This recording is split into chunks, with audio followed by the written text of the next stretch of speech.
Hello students, आज से हम स्टार्ट करेंगे नया चैप्टर एरोमेटिक कंपाउंड्स। वैसे तो एरोमेटिक कंपाउंड से पहले मुझे ग्रिग्नार रिएजेंट स्टार्ट करना था, बट ग्रिग्नार रिएजेंट की मैक्सिमम रिएक्शंस हम लोग ORM1 एंड ORM3 में पढ़ चुके हैं। इसके अलावा ग्रिग्नार रिएजेंट की कुछ रिएक्शंस और हैं जो एरोमेटिक कंपाउंड्स में कवर हो जाती हैं या फिर कार्बोक्सिलिक एसिड चैप्टर में कवर हो जाती हैं। कार्बोक्सिलिक एसिड वाली तो वैसे भी ORM1 में कवर हो चुकी है, तो ग्रिग्नार रिएजेंट में अलग से पढ़ाने का कुछ बचा नहीं है। फॉर्मेशन की रिएक्शंस में पढ़ा चुका हूँ, उनकी केमिकल रिएक्शंस भी मैक्सिमम आ चुकी है, कुछ जो बची होंगी वो और दूसरे चैप्टर्स में आ जाएगी। तो हम लोग केवल ग्रिग्नार रिएजेंट को पढ़ के एक अलग से पढ़ के और अपना टाइम क्यों वेस्ट करें, तो मैं सोचता हूँ कि एरोमेटिक कंपाउंड्स हम लोगों को पढ़ लेना चाहिए। तो हेडिंग डाल लीजिए एरोमेटिक कंपाउंड्स। एरोमेटिक कंपाउंड्स में जो रिएक्शंस आएंगी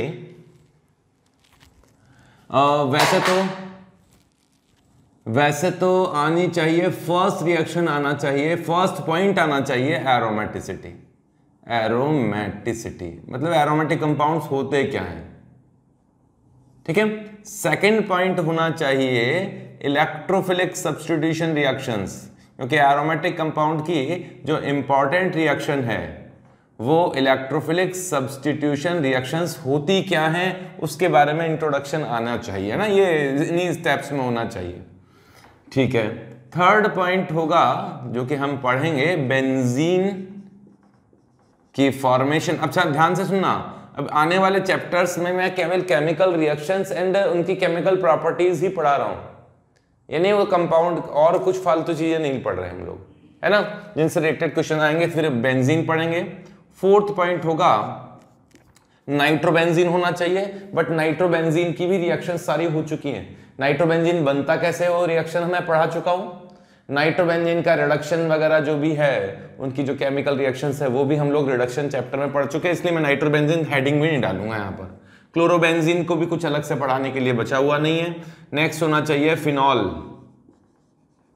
फिनॉल, उसके बाद में बेंजीन से पहले फिनॉल नहीं लेंगे, बेंजीन डाइजोनियम सॉल्ट लेंगे इससे, फिनॉल से पहले बेंजीन डाइएजोनियम सॉल्ट, फिर इसके बाद में लेंगे फिनॉल, और इसके बाद में अगर इसी में लेना चाहो तो ठीक है एनिलीन, और इसी के साथ में अमीन्स भी पढ़ा दूंगा।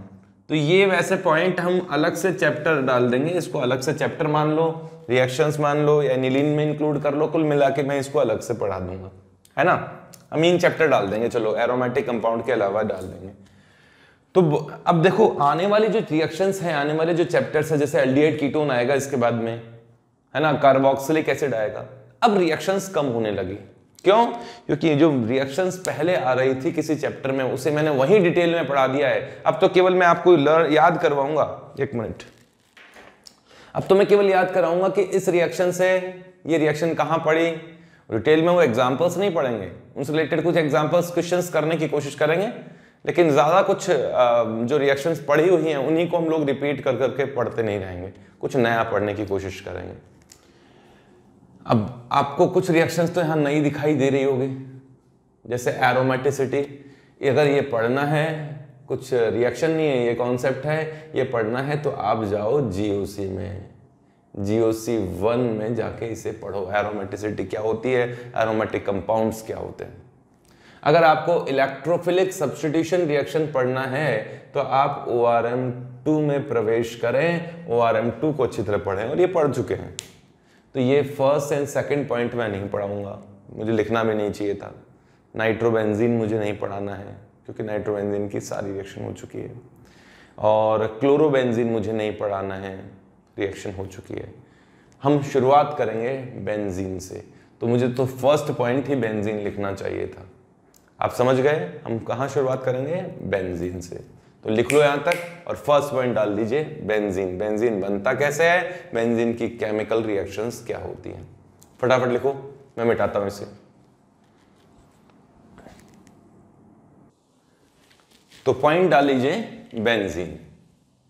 फर्स्ट पॉइंट है इसका, फर्स्ट क्या है, थर्ड पॉइंट है बेंजीन क्या होता है।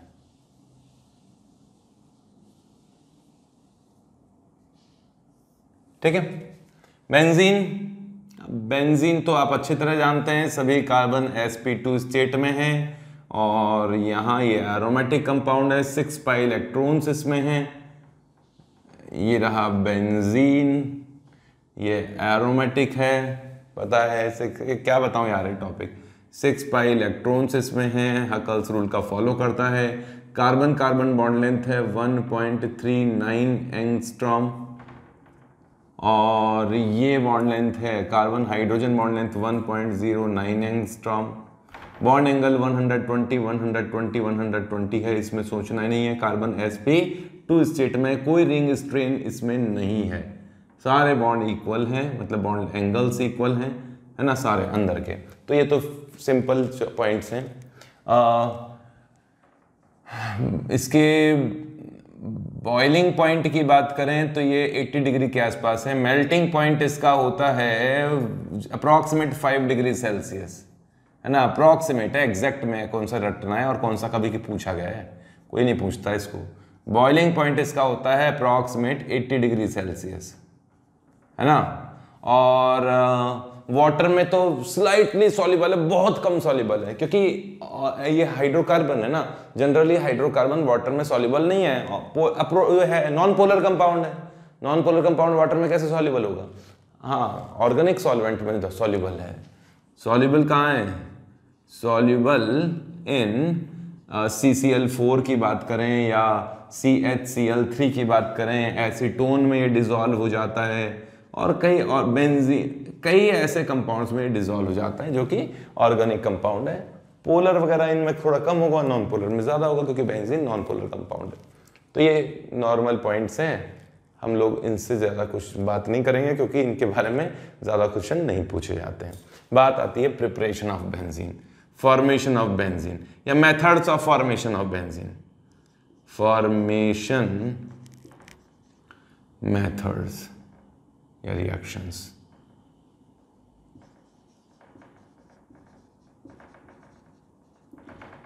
ठीक है, फर्स्ट बेंजीन का फॉर्मेशन करेंगे इग्नार एजेंट से। बहुत सारी रिएक्शन पहले से पड़ी हुई हैं, कुछ रिएक्शंस नहीं आएगी फ्रॉम गिग्नार एजेंट या by Grignard agent, by Grignard reagent. ये लीजिए भाई, गिग्नार एजेंट में ये लिया PHMgBr, रिएक्शन किया किसी भी एसिडिक हाइड्रोजन से, वाटर से ही कर दिया। एसिडिक हाइड्रोजन होता है ऑक्सीजन का H है, या फिर ये कौन है, ये HZ, ORM1 में पढ़ा दिया मैंने, ये ORM1 में पढ़ा दिया मैंने, ORM1 में, वहां जाके पढ़ना। सिंपल रिएक्शन है, ऑक्सीजन का H इस pH माइनस से रिएक्शन करेगा, pH के साथ जुड़ जाएगा, साथ में मैग्नीशियम Br एंड OH बनेगा। कोई नई रिएक्शन है क्या? तो इसके बारे में क्या चेंज कर सकता हूं या कोई और एग्जांपल दे सकता हूं? मुझे बेंजीन बनाना है तो यही करूंगा। तो ये रिएक्शन कोई याद रखने की रिएक्शन नहीं है। दूसरी रिएक्शन जो पढ़ी हुई है, by desulfonation of benzene sulfonic acid.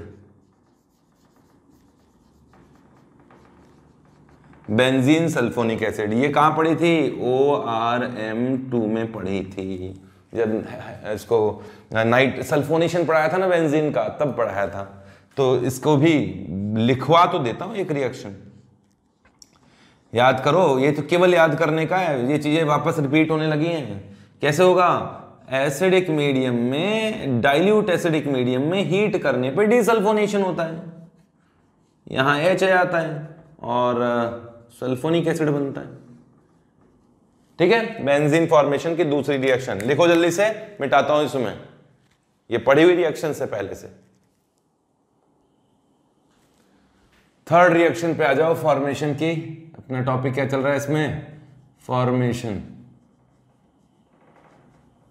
हाँ, फॉर्मेशन की थर्ड रिएक्शन पे आइए। अब हो सकता है पढ़ी हुई ना हो, बाय फिनॉल। फिनॉल से भी बेंजीन बनता है। कैसे? बेंजीन में जिंक डाल दीजिए, फिनॉल में जिंक डाल दीजिए, जिंक की वजह से थोड़ा सा हीट वीट करें, हीट भी ना करें तो भी चल जाता है। तो जिंक इस ऑक्सीजन को निकाल ले जाता है, इसका रिडक्शन कर देता है, फिनॉल का रिडक्शन कर देता है, जिंक ऑक्साइड बनता है और बेंजीन रह गया। H कहीं को लिखे, बेंजीन बना। कुल मिला के एरोमेटिक रिंग पर OH हो, मतलब फिनॉल्स हो, फिनॉल ही नहीं फिनॉल्स हो, तो उसमें जिंक डालने पर ऑक्सीजन अब्सॉर्ब कर लेगा, बेंजीन बन जाएगा, है ना। ऐसा कोई क्रीसॉल विरिसॉल भी हो ना, जैसे कि ये पैरा क्रीसॉल है ना, पैरा क्रीसॉल। तो इसमें भी अगर आप जिंक डाल देते हैं तो जिंक इस ऑक्सीजन को उड़ा ले जाएगा, टोलुइन बच जाएगा। ये नेक्स्ट रिएक्शन हो गई बेंजीन फॉर्मेशन की, थर्ड रिएक्शन ना। फोर्थ रिएक्शन लेते हैं,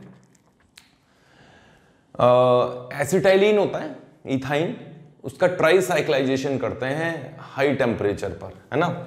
लिख लीजिए, बाय ट्राइसाइक्लाइजेशन ऑफ एसिटाइलिन। ट्राइसाइक्लाइजेशन क्या है सुनना, ये एसिटिलीन है, एसिटिलीन के, अरे यार ये एसिटिलीन है, इथाइन को ही एसिटिलीन कहते हैं। इसके 3 molecules red hot iron tube, एफीम कॉपर ट्यूब से हाई टेम्परेचर पर, हाई प्रेशर पर पास की जाती है। तो इसके 3 मॉलिक्यूल कंबाइन होकर बेंजीन फॉर्मेशन करते हैं। कैसे करते हैं उसको इस तरह से समझो, ये पेरिसाइक्लिक रिएक्शन है और अलग से इसका कोई मैकेनिज्म नहीं है, इतनी सी रिएक्शन है कि ये 3 मॉलिक्यूल हैं एसिटाइलिन के,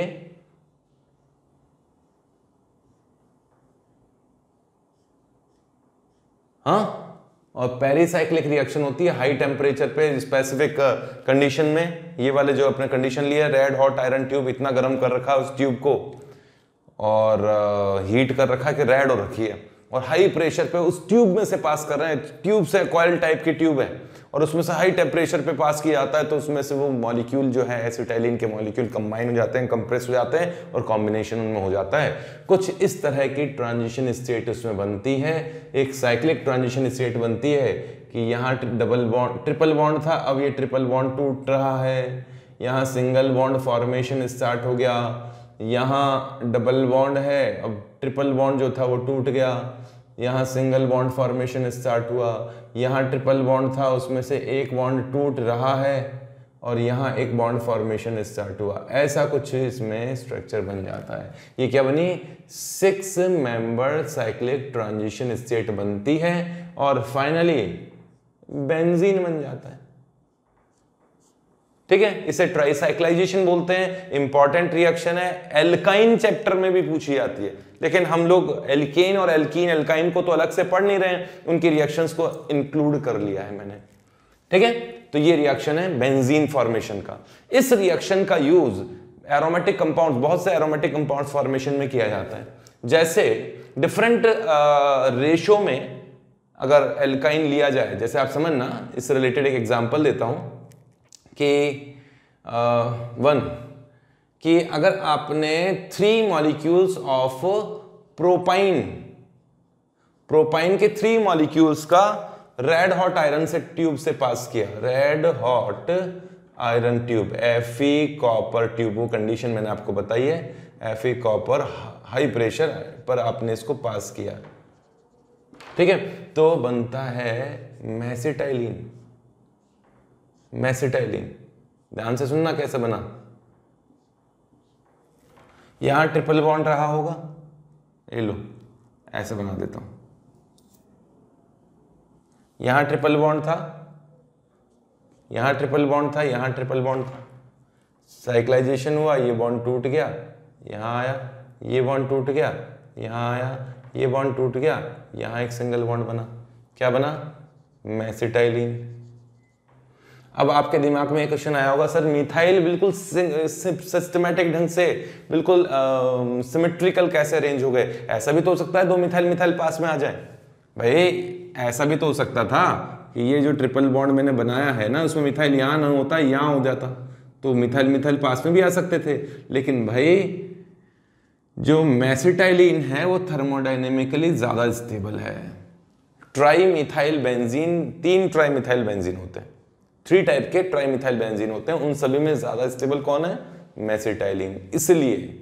इसलिए ये वाला प्रोडक्ट बनता है, और दूसरे प्रोडक्ट्स बनना बहुत मुश्किल होता है, माइनर होते हैं। ये वाला प्रोडक्ट बनता है, नाम है इसका मेसिटाइलिन। एक ऐसे ही मेरे दिमाग में आ गया, स्टेबिलिटी, थर्मोडायनेमिक स्टेबिलिटी की बात आई ना, तो मैं यहां बता देता हूं, लिखो आप, thermodynamic stability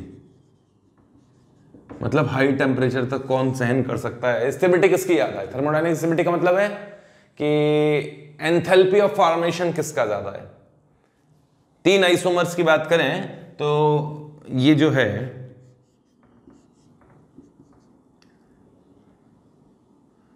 trimethyl benzene, trimethyl benzene, इनमें मेसिटाइलिन सबसे ज्यादा स्टेबल है, मोस्ट स्टेबल मेसिटाइलिन होता है, उसके बाद में होते हैं दूसरे आइसोमर। इसकी स्टेबिलिटी थोड़ी कम है, इसकी स्टेबिलिटी और कम है।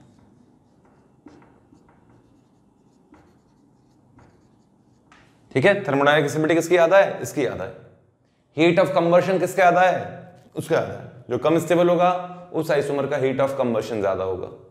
ठीक है, एक्सपेरिमेंटल वैल्यूज में ये मेसिटाइलिन सबसे ज्यादा स्टेबल होता है, हीट ऑफ फॉर्मेशन इसका सबसे ज्यादा होता है। हीट ऑफ फॉर्मेशन जिसका ज्यादा होगा उसकी स्टेबिलिटी ज्यादा होगी, और जिसकी स्टेबिलिटी ज्यादा होगी उस आइसोमर में अगर कंबशन का कंपैरिजन करोगे तो हीट ऑफ कंबशन इसका ज्यादा होगा, क्योंकि heat of formation directly proportional होता है। सुन लेना, मैं जो 3 पॉइंट बोल रहा हूं, हीट ऑफ फॉर्मेशन, आइसोमर्स की बात कर रहा हूं, डिफरेंट आइसोमर्स हैं जैसे ये हैं, तो जिसकी स्टेबिलिटी ज्यादा होगी उसका हीट ऑफ फॉर्मेशन ज्यादा होगा। Heat of formation directly proportional to stability होता है, heat of combustion inversely proportional to stability होता है, हीट ऑफ हाइड्रोजनेशन भी इनवर्सली प्रोपोर्शनल स्टेबिलिटी होता है आइसोमर्स के लिए। चलो नेक्स्ट, डाईमिथाइल बेंजीन में अगर मैं बात करूं, डाईमिथाइल बेंजीन में अगर बात की जाए, जिसको हम लोग क्या बोलते हैं, 2 मिथाइल वाले को क्रिसॉल बोलते हैं, जाइलिन बोलते हैं, क्रिसॉल बोलते हैं, जाइलिन। तो मेटाजाइलिन की स्टेबिलिटी ज्यादा होती है पैरा से भी और ऑर्थो से भी। ये एक्सपेरिमेंटल डेटास के बेसिस पे आप लोगों को बता रहा हूं। थर्मोडायनेमिक स्टेबिलिटी मेटाजाइलिन की ज्यादा होती है, पैराजाइलिन की कम होती है, ऑर्थोजाइलिन में तो थोड़ा सा रिपल्शन भी है इसलिए और कम होती है। चलो वापस आते हैं, तो मेसिटाइलिन की थर्मोडायनेमिक स्टेबिलिटी ज्यादा है, इसलिए इसके बनने की प्रोबेबिलिटी भी ज्यादा होती है। इसी तरह की जो रिएक्शन है जिसमें ट्राइसाइक्लाइजेशन होता है, 2-3 एग्जांपल और लेता हूं।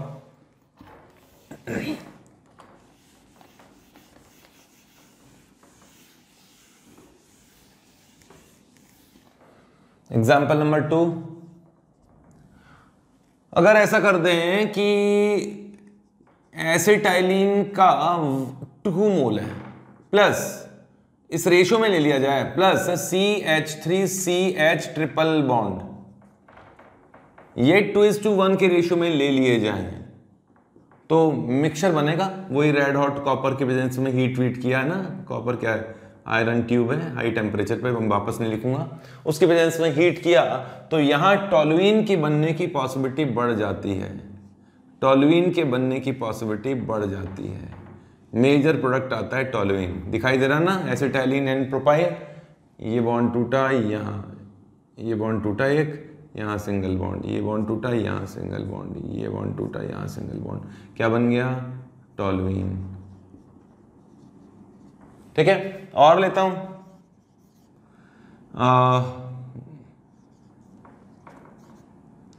अगर इसका 1 मोल लोगे, इसके 2 मोल लोगे तो जाइलिन बनने की पॉसिबिलिटी बढ़ जाएगी, मेटाजाइलिन ज़्यादा बनेगा। ये लो एसिटाइलिन है और CH3CH ट्रिपल बॉन्ड CH है और 1:2 के रेशियो में ले लिया तो डिफरेंट काइंड्स ऑफ जाइलिन बनेगी, जिसमें मेटाजाइलिन सबसे ज़्यादा होगी और तो पैराजाइलिन भी बनती हैं,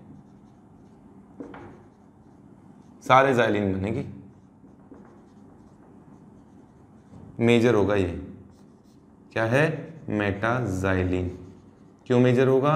क्योंकि थर्मोडायनेमिक स्टेबिलिटी मेटाजाइलिन की ज़्यादा होती है। अगर ऐसा करें कि एसिटाइलिन के प्लस हाइड्रोजन साइनाइड इनमें रिएक्शन कराएं 2:1 मोल में, तो आप समझना क्या बनेगा। नाइट्रोजन है यहाँ पे, बिल्कुल वैसी रिएक्शन करता है, यहाँ पाइरिडीन फॉर्मेशन होता है। ठीक है, ये फॉर्मेशन था बेंजीन का, और भी है रिएक्शंस और भी लूंगा। नेक्स्ट पॉइंट लिखते हैं, इसको लिख लो, कंप्लीट करो, इसे मिटा रहा हूं इसे मैं। नेक्स्ट है 5th रिएक्शन आएगी एनहेक्सेन से, है ना, बाय एरोमेटाइजेशन ऑफ एनहेक्सेन। एनहेक्सेन ये भी एल्केन चैप्टर के रिएक्शन है, यहां पढ़ रहे थे। एनहेक्सेन ये रहा, नाम नहीं लिखूंगा। इसकी reaction Cr2O3 plus Al2O3 alumina high temperature पर रिएक्शन कराएं, पैलेडियम वगैरह डालोगे तो भी चल जाएगा थोड़ा बहुत। उस केस में यहां से H निकलेगा, यहां से H निकलेगा, क्या बनेगा, साइक्लोहेक्सेन। फिर यहां से H निकलेगा, यहां से H निकलेगा, डबल बॉन्ड, यहां से भी H निकला, यहां से भी H निकला, मतलब कुल मिला के 4H2 के मॉलिक्यूल बाहर निकलेंगे और बेंजीन बन जाएगा। समझ रहे हैं क्या हुआ? ये एरोमेटाइजेशन ड्राइविंग फोर्स है, ये अभी याद रखनी है, डायरेक्ट रिएक्शन है। एल्यूमिना और Cr2O3 के प्रेजेंस में हीट करने पर ये रिएक्शन होती है। हाँ, अगर आप ऐसा सोचो कि साइक्लोहेक्सेन में नहीं होगी क्या, तो भाई बिल्कुल होगी। साइक्लोहेक्सेन में भी अगर आप ये ऊपर वाले रिएजेंट डालें, पैलेडियम एल्यूमिनियम डाल दो तो और भी अच्छी बात है ना। ये साइक्लोहेक्सेन में तो ये हो ही जाएगा, एनहेक्सेन में तो ये हो ही जाएगा, लेकिन अगर साइक्लोहेक्सेन में भी ये रिएजेंट डाल दें, साथ में पैलेडियम भी डाल दें, तो भी एरोमेटाइजेशन होता है। ये डाल दो, CrO3 डाल दो, Cr2O3 प्लस Al2O3 की प्रेजेंस में हीट कर दें, Al2O3 AlO3, अरे एल्यूमिनियम ऑक्साइड, एल्यूमिना, एल्यूमिना क्या होता है, AlO3, Al2O3 एल्यूमिनियम ऑक्साइड, है ना, ये होता है। तो इसकी प्रेजेंस में हीट कर दें तो ये रिएक्शन होती है, इसमें भी बेंजीन फॉर्मेशन होता है। ठीक है, लिखो इसे। अगर साइक्लोहेक्सीन की बात करें तो ये तो मैं पहले ही पढ़ा चुका हूं आप लोगों को। पैलेडियम की प्रेजेंस में हीट कर दो, ज्यादा अच्छी यील्ड आती है, या सेलेनियम की प्रेजेंस में हीट कर दो, बेंजीन फॉर्मेशन होगा। ठीक है, बनाओ। और ले सकते हैं, ऐसा ही नहीं है, इतनी नहीं है रिएक्शन, ये तो जैसे मिलती जुलती रिएक्शन लिख दी मैंने। अगर आप एनहेक्सेन की जगह एनहेप्टेन ले लें, एनहेप्टेन, तो वही Cr2O3 प्लस Al2O3 की प्रेजेंस में हीट करें तो क्या होगा, यहां से H निकला, यहां से H निकला, ये रिंग बनी, फिर डबल बॉन्ड, फिर डबल बॉन्ड, इस तरह से H निकल जाएंगे और क्या बना, टोलुइन बन गया, टोलुइन फॉर्मेशन हो जाएगा। ऐसे ही अगर आप एनहेप्टेन की जगह एनहेक्सेन की जगह एनहेप्टेन की जगह एनऑक्टेन ले लें, एनऑक्टेन, डायरेक्ट ही करता हूं, एनऑक्टेन ले लें तो उस केस में क्या होगा, इथाइल बेंजीन बनेगा। ये इथाइल बेंजीन बन गया। देखो मैं जिस तरीके से बना रहा हूं तुम समझ रहे होंगे। 8 कार्बन की चेन है, यहां से H निकल जाए तो यहां फिर double bond double bond double bond, यही बनेगा। रिएजेंट वो है जो कि ये है। इस समय भी यहां से और यहां से H निकल जाए तो ऐसे ज़ाइलीन बन सकता है। तो ये प्रोडक्ट्स बनेंगे। मैं जो बोलना चाह रहा हूं आप समझ गए होंगे। इस तरीके से साइक्लाइजेशन होगा और 6 मेंबर रिंग बनेगी। एरोमेटिक रिंग इसमें फॉर्मेशन होता है। ठीक है, तो ये रिएक्शन 5th रिएक्शन थी जिसमें हम लोग एन हेक्सेन से बेंजीन फॉर्मेशन कर सकते हैं। नेक्स्ट 5th रिएक्शन लिखो, रिएक्शन नंबर 6 लिखिए। बेंजीन फॉर्मेशन की 6th रिएक्शन है बेंजोइक एसिड से करते हैं। बेंजोइक एसिड से by decarboxylation, by decarboxylation of benzoic acid. बहुत ही इंटरेस्टिंग रिएक्शन है, इंपॉर्टेंट रिएक्शन है। ये रिएक्शन इंपॉर्टेंट रिएक्शन है। डीकार्बोक्सिलेशन कैसे किया जाता है? देखिए, केवल बेंजोइक एसिड ही नहीं, किसी भी कार्बोक्सिलिक एसिड का डीकार्बोक्सिलेशन किया जा सकता है। यहां अगर RCOOH हो और इसकी रिएक्शन आप कर दें सोडा लाइम के साथ में, है ना, यहां ये भी लिया जा सकता है, या फिर RCOONA भी लिया जा सकता है। Na या पोटेशियम दोनों ले सकते हैं। इसकी रिएक्शन सोडा लाइम से करा दें। सोडा लाइम का मतलब कैल्शियम ऑक्साइड प्लस NaOH। ठीक है, इस मिक्सचर को क्या कहा जाता है? Soda lime. ये मिक्सचर कहलाता है सोडा लाइम। सोडा लाइम की प्रेजेंस में हीट किया जाए तो ये कार्बन है ना, ये कार्बोक्सिलिक एसिड वाला, वो हवा में CO2 के फॉर्म में निकल जाता है और R पे H रह जाता है। R पर क्या रह गया? H रह गया। एक कार्बन कम हो गया। कार्बन कम करने का मेथड है। प्लस CO2 गैस बाहर निकलती है। हाँ, CO2 गैस बाहर निकलती है। CO2 तो नहीं, कैल्शियम कार्बोनेट्स के फॉर्म में बन जाता है। वैसे CO2 जो होता है NaOH से रिएक्शन करके सोडियम कार्बोनेट के फॉर्म में कन्वर्ट हो जाता है। H2O वगैरह भी बाहर निकलते हैं। रिएक्शन कैसे होती है? बहुत इंपॉर्टेंट रिएक्शन है। एनायन इंटरमीडिएट इसमें बनता है। यहां R = PH होगा तो भी कोई दिक्कत वाली बात नहीं है। ये लो R = PH है तो COONA लिया, सोडा लाइम से रिएक्शन किया, NaOH plus calcium oxide high temperature पे, तो pH पे H आ जाएगा, कार्बन सोडियम कार्बोनेट बाहर निकलेगा। मैकेनिज्म है इंपॉर्टेंट, तो ये लीजिए मैकेनिज्म, कोई मुश्किल नहीं है। मैकेनिज्म सुन लो, क्या है? RC≡OH, ये है। बेसिक मीडियम जैसे ही बेस डालोगे तो बेस तो क्या करेगा? एसिड बेस रिएक्शन करेगा, तो मैंने डायरेक्टली बेस लिख दिया है ना। एक्वस मीडियम में रिएक्शन है, एसिडिक मीडियम में, एक्वस मीडियम में ये एनायंस और केटायन के फॉर्म में ये रहता ही होगा। इसमें तो कोई सोचने वाली बात है ही नहीं। एक्वस फॉर्म में सोडा लाइम की प्रेजेंस में हीट किया। अब क्या होगा सुनो, हीट वीट कर रहे हैं तो इस कैल्शियम ऑक्साइड की प्रेजेंस में ऐसा होता है कि यहां बनता है और ये बनता है नेगेटिव चार्ज। क्या बना? CO2 और नेगेटिव चार्ज। R पे आया नेगेटिव चार्ज और CO2 बाहर निकला। अब CO2 बाहर निकलेगा नहीं, मैंने कहा था CO2 क्या कर लेता है? NaOH से रिएक्शन कर लेगा, वो मैं बता देता हूं अभी। यहां CO2 बना और ये रिएक्शन का RDS है, रेट डिटरमाइनिंग स्टेप है। ठीक है, इस मैकेनिज्म में आगे लिखता हूं इसे, यहां तक लिख लिया होगा आपने।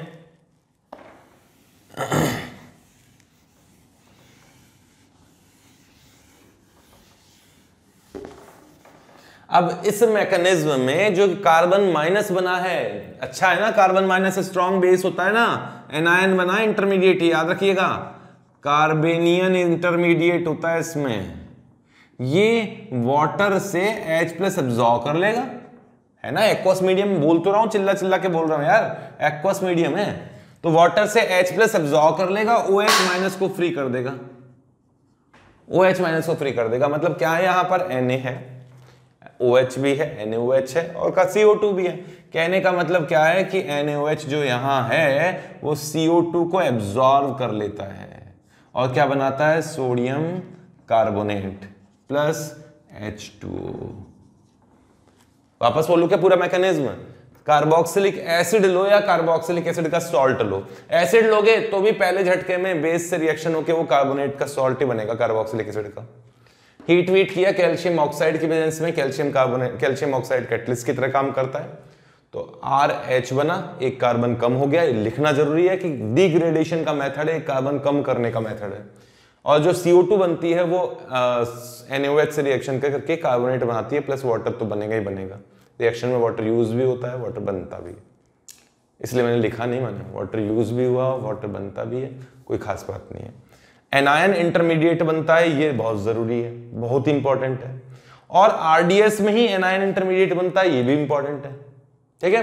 तो RDS में अगर एनायन बनता है और एनायन ज्यादा स्टेबल होगा तो RDS फास्ट होगी, फटाफट बनेगी। तो रेट ऑफ रिएक्शन RDS पे डिपेंड करती है, RDS इस इंटरमीडिएट की स्टेबिलिटी पे डिपेंड करता है। इंटरमीडिएट एनायन है तो प्राइमरी एनायन ज्यादा स्टेबल होता है। डीकार्बोक्सिलेशन में प्राइमरी एनायन में रिएक्शन ज्यादा अच्छी होती है, ठीक है। तो ये लिख लो नोट डाल के। इंटरमीडिएट कौन है?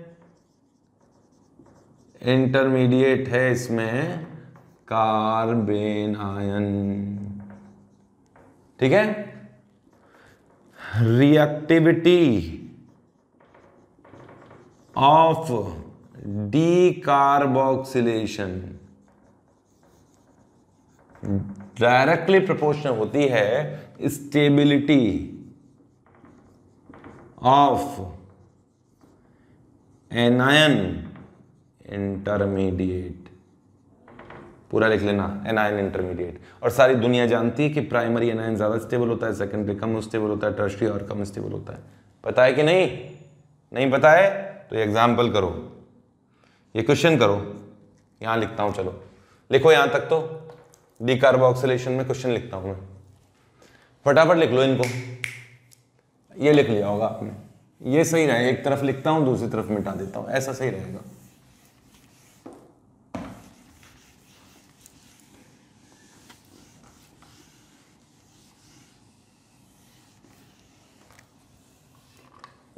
क्वेश्चन है, ऑर्डर ऑफ रिएक्टिविटी बतानी है डीकार्बोक्सिलेशन के लिए। Give reactivity order for decarboxylation.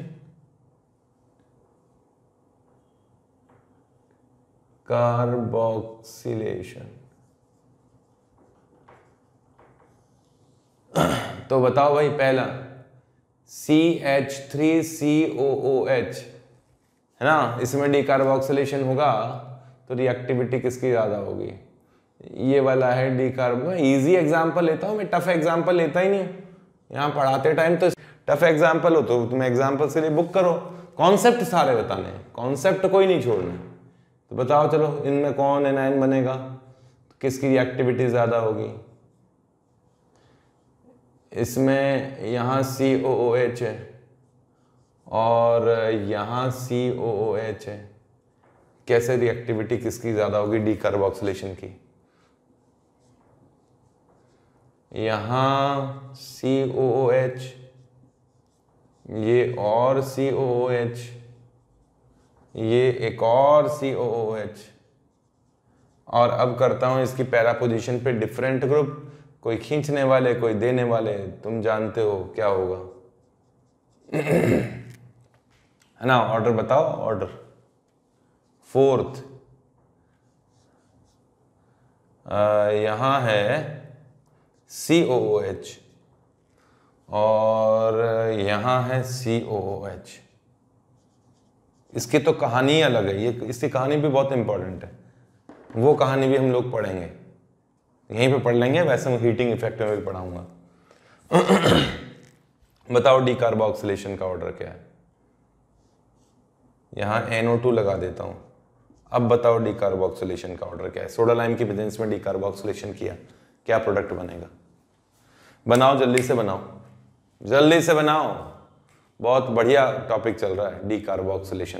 Carboxylic acid का चैप्टर, कार्बोक्सिलिक एसिड चैप्टर की रिएक्शन है, पर आ गई ना हमारे सामने तो उसे छोड़ेंगे नहीं, अब तो पूरा ही पढ़ के रहेंगे।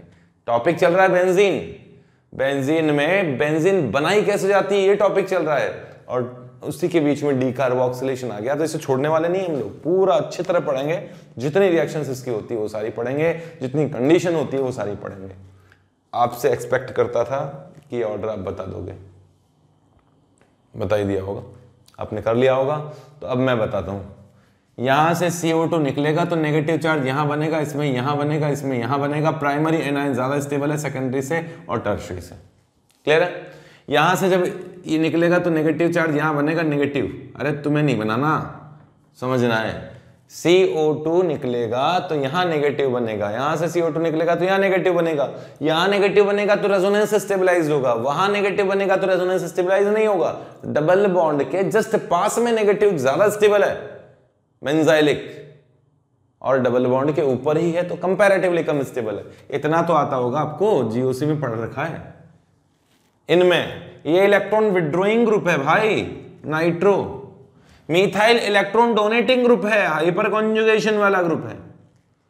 नेगेटिव चार्ज क्या बनेगा, यहां बनेगा, यहां बनेगा, यहां बनेगा, बेंजीन के पास वाली पोजीशन पे। और नेगेटिव चार्ज रेजोनेंस कर सकता है, -m इफेक्ट करता है काम। यहां हाइपर कॉन्जुगेशन कुछ ना कुछ इंडिकेट करेगा, इलेक्ट्रॉन डोनेट करेगा। तो सबसे बढ़िया रहेगा यहां B, फिर C और फिर A। ये ऑर्डर होगा इनका, ABC मान लो इन्हें भी ABC मान लो। यहां से CO2 जब निकलेगा तो नेगेटिव यहां बनेगा, ये नेगेटिव इस कीटोन के साथ रेजोनेंस करने वाला है, वो तो यहां नहीं होने वाला था। इस केस में ये निकलेगा तब यहां नेगेटिव बनेगा, ये नाइट्रो के साथ रेजोनेंस करने वाला, आहा, नाइट्रो के साथ बड़ा बढ़िया रेजोनेंस होगा। इसमें थोड़ा कम होगा और इसमें तो और कम होगा, क्लियर है। जो बताने थे वो 4 एग्जाम्पल में ही सब कुछ बता दिया गया। कहने का मतलब एनायन के सिमेट्रिक ऑर्डर जो पढ़ाया गया था भूतकाल में, वो ऑर्डर आप लोगों को एक बार देखना पड़ेगा, ठीक है, वही है ऑर्डर। इसीलिए तो कहते हैं GOC बहुत इंपॉर्टेंट है, तुम्हारा बेस तैयार करती है, बेसिक प्लेटफॉर्म तैयार करती है, जिसके बेसिस पे आगे आप लोगों को चीज़ों को समझने में मदद मिलती है। इसीलिए तो मैं GOC के टाइम आप लोगों को बोल रहा था, 11th क्लास के स्टूडेंट्स को तो मैंने बहुत बोला है कि GOC पढ़ो, GOC पढ़ो, पढ़ो क्या, समझो अच्छी तरह से।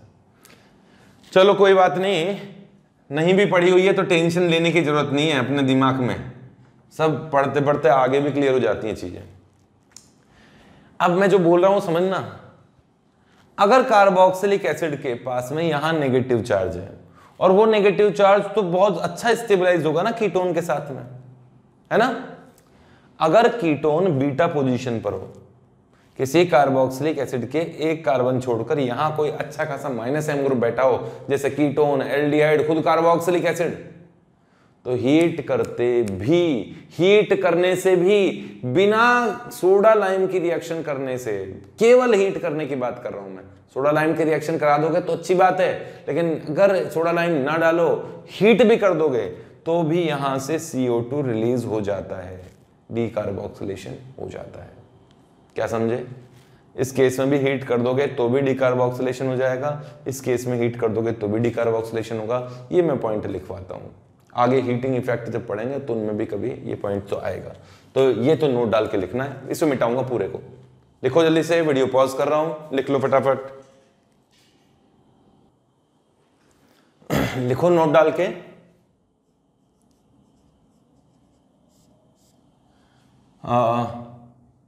when -m group, ketone -m group है, -m ग्रुप, स्ट्रॉन्ग -m लिखना, strong -m group present on alpha position.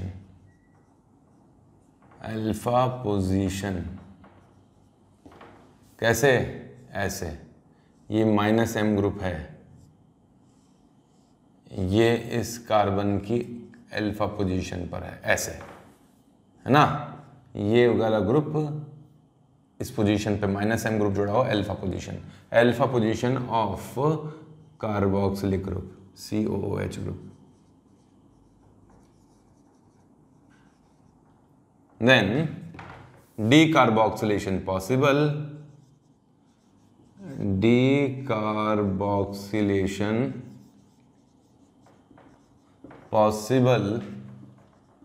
only on high temperature, only on heating, केवल गर्म करने मात्र से वो डीकार्बोक्सिलेशन कर लेता है।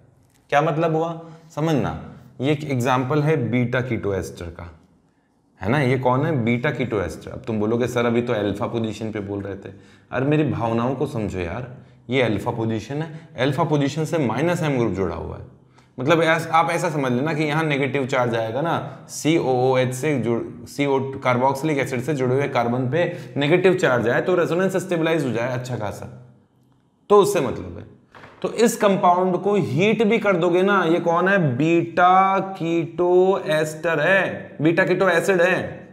बीटा कीटो एसिड को हीट भी कर दोगे तो यहां से CO2 बाहर निकलेगा, कीटोन बनेगा, एसीटोन बनेगा और CO2 हवा में बाहर निकल गया। अब ये रिएक्शन कैसे होती है, ये रिएक्शन पेरिसाइक्लिक रिएक्शन होती है ना। इसका मैकेनिज्म समझना, मैकेनिज्म कैसे है देखो, थोड़ा अलग तरीके से बना के दिखाता हूं। ये भी कार्बोक्सिलिक एसिड है ना, मैकेनिज्म समझना, यही लिख रहा हूं मैकेनिज्म। ये कार्बोक्सिलिक एसिड की अल्फा पोजीशन है, ये बीटा पोजीशन है, और ध्यान देना ये गामा पोजीशन है। हालांकि ये गामा पोजीशन का ऑक्सीजन है, लेकिन तुम मेरी जो बोलना चाह रहा हूं उसको समझना, गामा पोजीशन ये है वैसे तो कार्बन के रेस्पेक्ट में, लेकिन beta and gamma atoms, oxygen भी हो सकता है और कोई डिफरेंट एटम्स भी हो सकते हैं।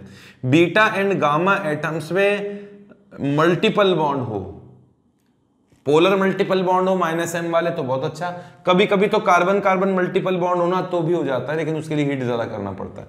लेकिन अभी मैं जो बोल रहा हूं ध्यान से सुनना, अगर इसकी बीटा पोजीशन और यहां गामा पोजीशन पे मल्टीपल बॉन्ड हो तो हीट करने से कुछ इस प्रकार की ट्रांजिशन स्टेट बनती है, पेरिसाइक्लिक रिएक्शन होती है। ये बॉन्ड टूट के इस H के पास चला गया, ये बॉन्ड टूट के यहां चला गया, ये बॉन्ड टूट के यहां चला गया, है ना। कैसी रिएक्शन बताई मैंने, पेरिसाइक्लिक रिएक्शन, पेरिसाइक्लिक मैकेनिज्म है ये। पेरिसाइक्लिक मैकेनिज्म का मतलब क्या है, जिसमें साइक्लिक ट्रांजिशन स्टेट बनती हो।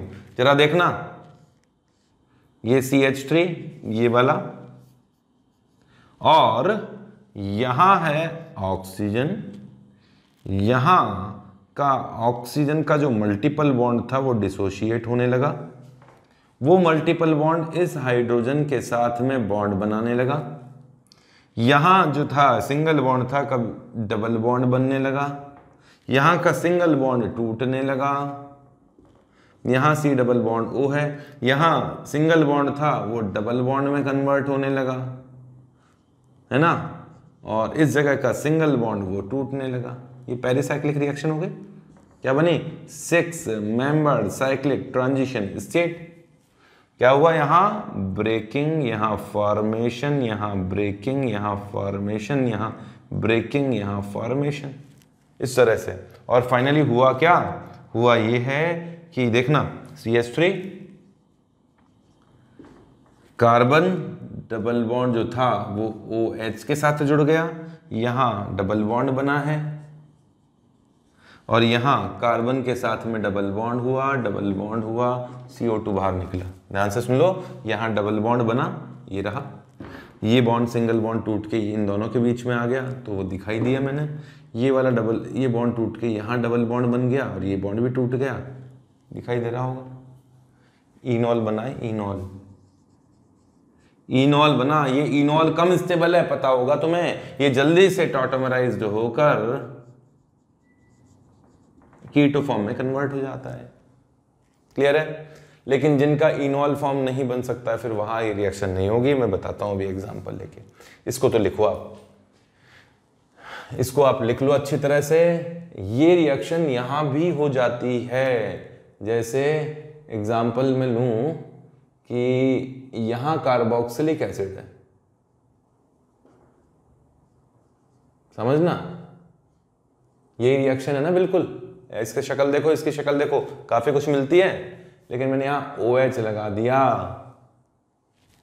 इसमें भी हो जाती है, सेम रिएक्शन होती है। ये यहाँ से टूटेगा, ये यहाँ जाएगा, ये यहाँ जाएगा। बताओ क्या बना, HOOH डबल बॉन्ड CH2 और फिर CO2। ये जल्दी से इनॉल फॉर्म में कन्वर्ट होगा, टॉटोमराइजेशन होगा इसमें, और क्या बनेगा, H यहाँ से यहाँ आ जाएगा, HOC double bond OOH, sorry CH3, carboxylic acid बना। समझ गए? मतलब इसकी अल्फा पोजीशन पे -M ग्रुप हो ऐसा रटो मत। आप ये समझ लेना कि ये भाई ये अल्फा पोजीशन के एक कार्बन छोड़कर कोई -M ग्रुप हो, एक कार्बन छोड़कर -M ग्रुप हो, चाहे वो एल्डिहाइड हो, चाहे कीटोन हो, चाहे कार्बोक्सिलिक एसिड ही क्यों ना हो, हीट करोगे तो एक CO2 का मॉलिक्यूल बाहर निकलेगा और कार्बोक्सिलिक एसिड तो ऐसा कैसा रह गया। ठीक है, वो वाला पार्ट जो इस तरफ का है वो वैसा का वैसा रह जाता है। समझ गए? ये है हीट करने पे भी डिकार्बोक्सिलेशन होता है।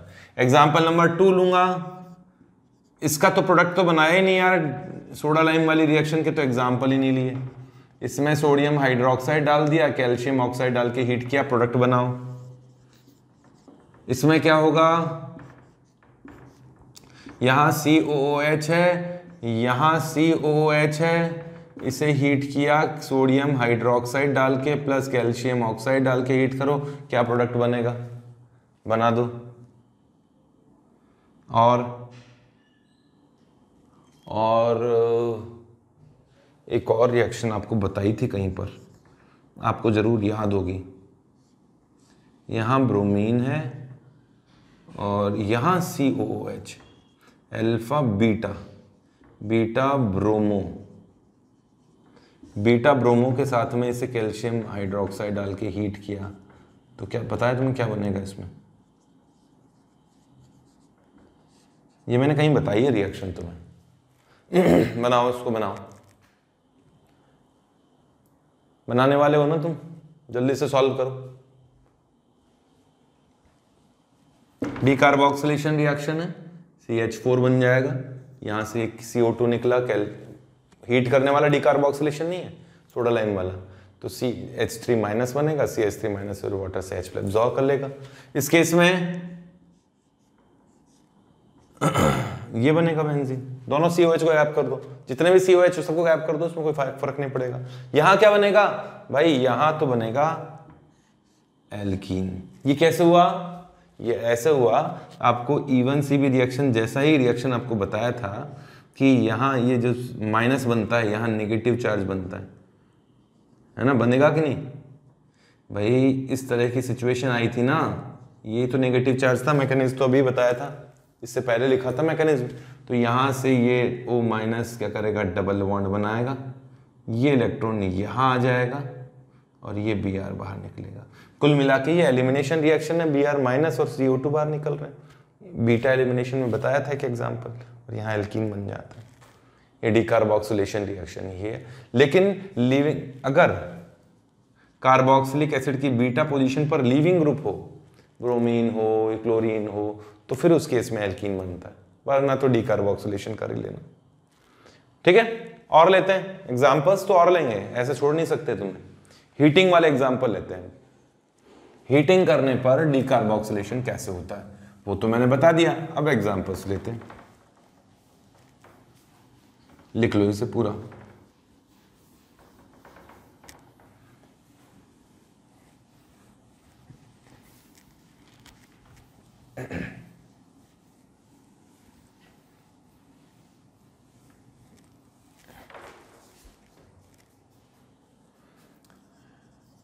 ये है मेलोनिक एसिड, अभी कुछ देर पहले ही बताया था मेलोनिक एसिड, एग्जाम्पल नंबर 1 था, फिर 3 एग्जाम्पल और किए, ये 5 नंबर का एग्जाम्पल आएगा, 3 किए थे वहाँ पे। और ये मेलोनिक एसिड वापस ले लिया मैंने, इसे हीट किया जाए और इसे सोडा लाइम के साथ रिएक्शन किया जाए, दोनों में फर्क है। क्या फर्क है वो पहचानो।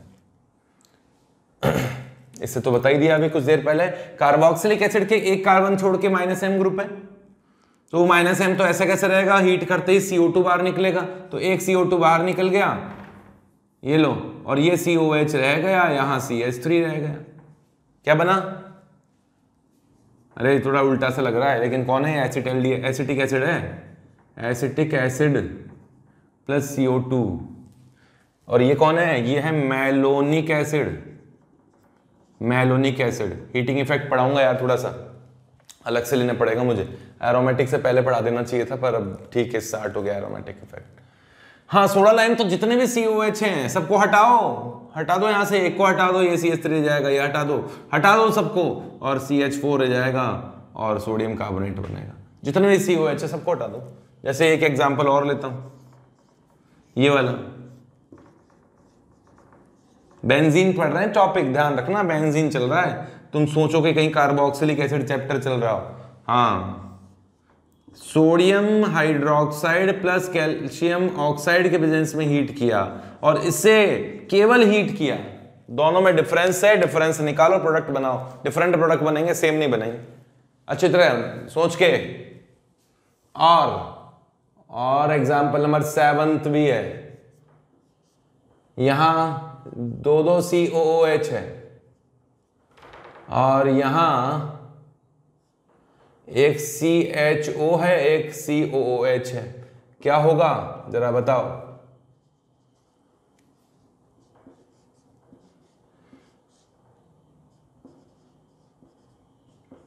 इसमें हीट करने पर डीकार्बोक्सिलेशन नहीं होता है, नो डीकार्बोक्सिलेशन। ये क्या हुआ वो देखेंगे, बात करेंगे अभी। पहले 6th and 7th करके बताओ, 8th के बारे में बात करते हैं ना यार अभी। जल्दी लिखो इसे, वीडियो पॉज मत करना, जल्दी से लिखो, फास्ट लिखो और प्रोडक्ट बना दो। मैं बनाऊंगा अब। सोडा लाइम तो जितने भी COH है सबको हटाओ, इसको हटा दो, इसको हटा दो, इसको हटाओ, ये अकेला कार्बन CH4 रह जाएगा। COH हटा, H आ गया, COH हटा, एक H आ गया, है ना। हीट करोगे तो देखो ये रहा कार्बोक्सिलिक एसिड, इसके एक कार्बन छोड़ के COH है, हीट करते ये गायब हो जाएगा। इसके एक कार्बन छोड़ के ये COH है, -M ग्रुप है, ये एक कार्बन छोड़ के गायब कर दो दोनों। समझ रहे हो? किसी -M ग्रुप के एक कार्बन छोड़ के COH है तो दोनों COH गायब हो जाएंगे, एक बच जाएगा, प्रोडक्ट बनेगा CH3COOH प्लस 2CO2। इसमें कितने CO2 बाहर निकले? ये रहा कार्बोक्सिलिक एसिड, एक कार्बन छोड़ के ये -M बैठा है। ये रहा कार्बोक्सिलिक एसिड, इसके एक कार्बन छोड़ के -M बैठा है, एल्डिहाइड कीटोन -M वाला। तो इसे हीट करोगे तो एक CO2 बाहर निकलेगा, इसे हीट करोगे तो यहां से दोनों क्यों नहीं निकले? और वो -M तो बचता है। मेलोनिक एसिड में भी दोनों निकल गए थे क्या? एक तो बचा ही था ना, एसिटिक एसिड बना था। तो यहां क्या बनेगा? यहां बना COOH प्लस CHO बचा। ठीक है, यहां डीकार्बोक्सिलेशन क्यों नहीं हुआ? तो सुनना, अगर डीकार्बोक्सिलेशन हुआ होता, अगर डीकार्बोक्सिलेशन हुआ होता तो कुछ ऐसा होता। कैसा? ये इलेक्ट्रॉन यहां जाएगा, ये अभी बताया था ना, वैसे ही कुछ। ये इलेक्ट्रॉन यहां गया, ये इलेक्ट्रॉन यहां गया, ये इलेक्ट्रॉन यहां गया। क्या ये बन सकता है क्या? ये डबल बॉन्ड, यहां OH, यहां CO2, क्या ये बन सकता है क्या? अनस्टेबल है ना। कैसे? ब्रिज हेड पे डबल बॉन्ड थोड़ी ना आ सकता है। अनस्टेबल इनॉल फॉर्म बना, अनस्टेबल इनॉल। जब अनस्टेबल है मतलब बनता ही नहीं है, तो फिर ये बनता ही नहीं है, तो बनता नहीं है तो रिएक्शन भी कैसे होगी? तो कहने का मतलब ऐसा इनॉल फॉर्म जो अनस्टेबल है, जो बन नहीं सकता, अगर ऐसी सिचुएशन है तो वो डीकार्बोक्सिलेशन नहीं कर सकता। कहने का मतलब हुआ ब्रिज हेड पे COOH विराजमान हो तो हीट करने पे डीकार्बोक्सिलेशन नहीं होगा।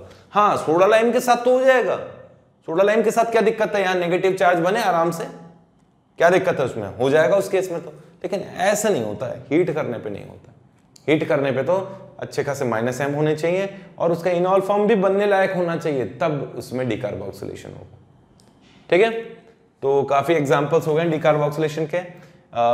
लिखो, फिर नेक्स्ट पॉइंट पढ़ते हैं। बेंजीन फॉर्मेशन की रिएक्शन चल रही है ना। तुम इधर उधर ना भटक जाना, बेंजीन फॉर्मेशन की नेक्स्ट रिएक्शन लेते हैं। इसे लिख लो, मिटाता हूं इसे मैं।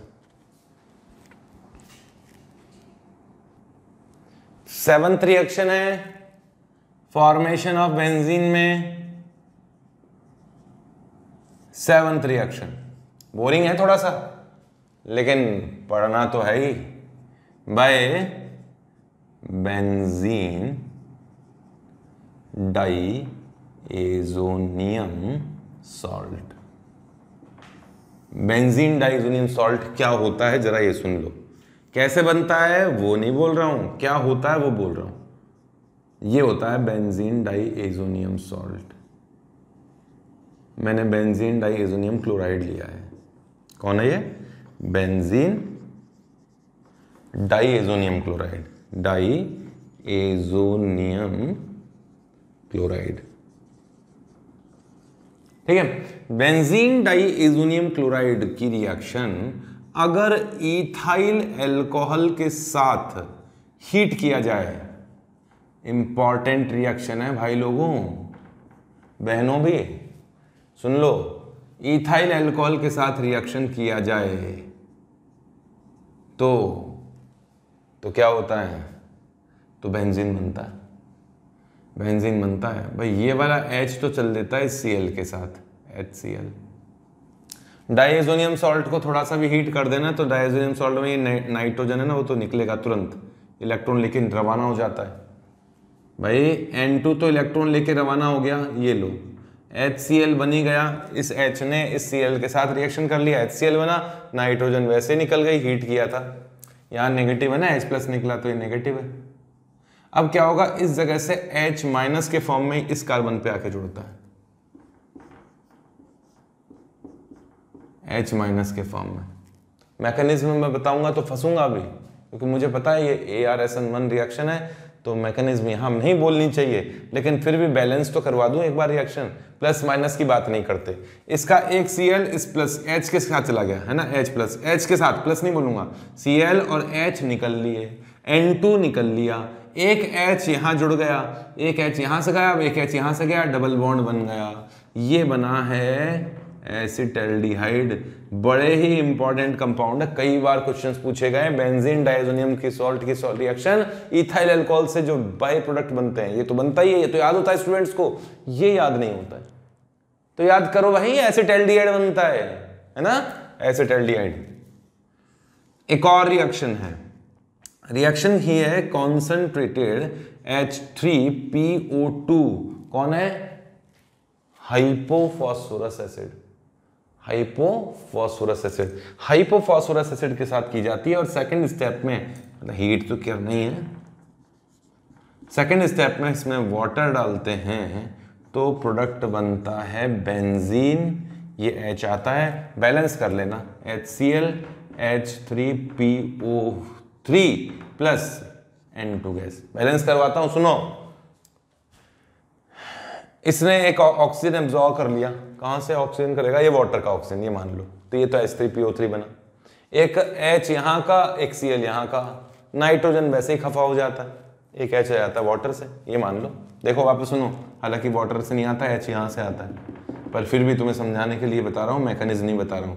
हीट करते ही नाइट्रोजन बाहर निकला, Cl और HCl बना, एक H यहां आके जुड़ गया और एक ऑक्सीजन POCl3 के साथ निकल गया। याद करने में क्या दिक्कत है तुम्हें? मैकेनिज्म के पीछे क्यों पढ़ रहे हो तुम लोग? पढ़ो इसको, 2 बार लिखो, याद कैसे नहीं होगा इससे? होगा, बहुत आसान है भाई। ऑर्गेनिक को पढ़ने का तरीका थोड़ा अलग है भाई। मैकेनिज्म पढ़ोगे अच्छी बात है, तुम ज्ञानी लोग हो, मैकेनिज्म पढ़ोगे तभी समझ में आएगा, लेकिन यार पहली बार तो समझो यार, पहली बार तो 2 बार लिखो उसको, क्या दिक्कत है तुम्हें? एक बार तुमने देख लिया, मेरे को लिखते हुए देख लिया, दूसरी बार कॉपी में लिख लिया, और उस कॉपी में देखने के बाद में एक बार उस रिएक्शन को लिख के देखो, 2 रिएक्शंस। ये 8-7 रिएक्शन लिखवा रहा हूँ बेंजीन फॉर्मेशन की, उसकी बेसिक रिएक्शन लिख के तो बताओ। देखिए, एक बार मेमोराइज करके फिर पूरा का पूरा लिख के बताओ, जरूरी है ये चीज। नहीं लिखोगे अपने आप को स्ट्रॉन्ग कैसे बनाओगे? तो ये तो करना ही पड़ेगा, ठीक है। ये बनता है, नेम लिखना है इसका, ऑर्थो इसकी मैकेनिज्म बता दूंगा बाद में। बेंजीन डाइजोनियम सॉल्ट आएगा चैप्टर, उसमें बताऊंगा। लिखो इसको, orthophosphoric acid, orthophosphorous acid, orthophosphorous acid. ये कौन है? ये फॉस्फोरस एसिड है, फॉस्फोरस, फॉस्फोरस एसिड। ये है ऑर्थोफॉस्फोरस एसिड। क्लियर है? ये बेंजीन फॉर्मेशन की 7th रिएक्शन हो गई। 8th रिएक्शन भी लेता हूं, 8th रिएक्शन लेता हूं, फटाफट लिखो यहां तक, कंप्लीट करो, मिटा रहा हूं इसे, दोनों ही रिएक्शन इंपॉर्टेंट है। नेक्स्ट 8th रिएक्शन लिखो बेंजीन फॉर्मेशन के लिए बाय यार क्लोरोबेंजीन, बहुत इंपॉर्टेंट नहीं है, formation of benzene by chlorobenzene या from chlorobenzene, from chlorobenzene. Reaction बहुत इंपॉर्टेंट नहीं है लेकिन फिर भी आनी चाहिए हमें। क्लोरोबेंजीन की रिएक्शन निकल एल्यूमिनियम अलॉय की प्रेजेंस में करें NaOH के साथ में हाई टेम्परेचर पे, तो बेंजीन फॉर्मेशन होता है और एल्युमिनियम क्लोराइड बाहर निकलता है ना। एल्युमिनियम क्लोराइड बनता है, सोडियम एल्युमिनेट वगैरह सब बनते हैं, लेकिन तुम्हें मेन प्रोडक्ट याद रखना है, इसमें इन दोनों के रिएक्शन से हाइड्रोजन बनते हैं, ठीक है। और हाइड्रोजन, 2 हाइड्रोजन बनेंगे, एक हाइड्रोजन यहाँ गया, एक हाइड्रोजन H के साथ निकला, जो भी है रिएक्शन कुछ इस तरीके से होती है, बेंजीन फॉर्मेशन होता है। एरोमेटिक रिंग पर क्लोरीन जुड़ा हो तो ये रिएक्शन होती है, एलिफेटिक रिंग वाली नहीं है। एलिफेटिक रिंग में तो वैसे भी NaOH के साथ में हाइड्रोजन के साथ में रिएक्शन करा दे, NaOH से तो नहीं होती, हाइड्रोजनेशन करा दी जाए तो रिएक्शन हो जाती है। तो ये बेंजीन फॉर्मेशन की कुछ रिएक्शंस ली थी मैंने, 8 रिएक्शन लिखी है। 8 रिएक्शन को आप एक सीक्वेंस में पढ़ो, उन सीक्वेंस में रिएक्शन को लिखो एक बार, और कैसे काउंट करनी है, जैसे हाँ क्या पढ़ा हम लोगों ने, किस सीक्वेंस में पढ़ा, किस से बनाया, जैसे क्लोरोबेंजीन आपने बनाया है, क्या लिया था फर्स्ट मैंने, वो रिएक्शन ली थी जो पड़ी हुई है। तो बेंजीन की पड़ी हुई रिएक्शन कौन सी ली थी, फर्स्ट रिएक्शन डाइजोनियम सॉल्ट के साथ ली थी, नहीं डाइजोनियम सॉल्ट के साथ तो आखिरी में लिए।